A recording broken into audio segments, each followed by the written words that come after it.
Now that we've got the vehicle raised and supported, remove your center cover, remove your lug nuts. Remove the wheel. Next, remove the bolt that holds the brake hose to the knuckle. Get your ABS wire off the bracket, and then follow it up here.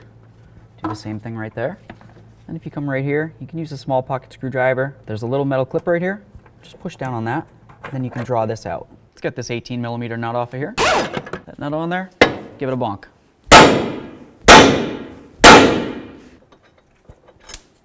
Obviously, this is why we're replacing this upper control arm. Now I'm going to remove these bolts that hold the coolant reservoir on, just to give us a little bit of space. Nice. There's our nut. So let's get the power steering reservoir off of the coolant reservoir. You do that with this tab right here. Then you should be able to slide this right up. Now you can remove this. We're going to remove this 18mm nut, and then we're going to do the same on the other side of the strut tower. If you look right down through this channel, you can see right where that nut is. If the spring of the shock is in the way of the bolts coming out, just remove these nuts so you can drop the shock down a little bit. Next, we're going to remove our sway bar link.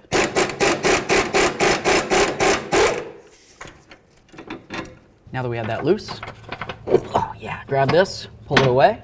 We have clear access to these bolts. Draw them right out of here. Remove the upper control arm. So once you make sure you have the correct side for your control arm, it's time for the install. It's up in here. Grab your bolts. You can start with whichever one you want. You do you, boo-boo. That one started.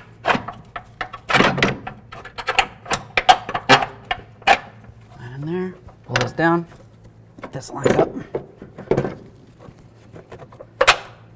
All right, let's go back up top. Start on these nuts and then bottom them out.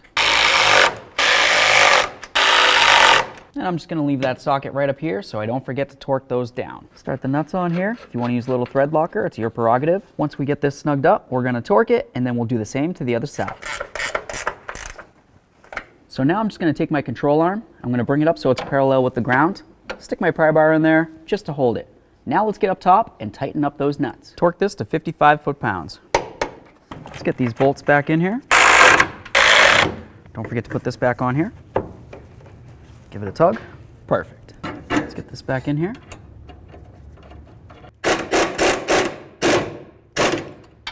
Nice. The bar out of here. Let's get our upper ball joint in here. You just use a 6mm Allen head to hold the stud, and then you should be able to tighten it right up.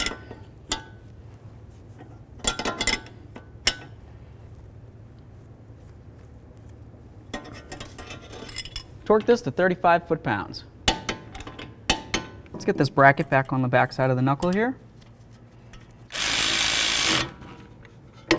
Make sure you have this ABS wire nice and secured.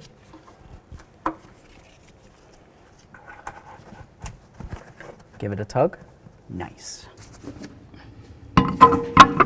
Get the wheel up on here and bottom out all your lug nuts. Now when it comes time to torque the lug nuts, there's two things to remember, whether you have the regular charger or if you have the police edition. If you have the regular, you're going to torque these lug nuts to 110 foot-pounds. If you happen to have the police edition, go ahead and torque them to 140. Here we go. Torqued. Grab your cover, give it a loving bonk and a shake.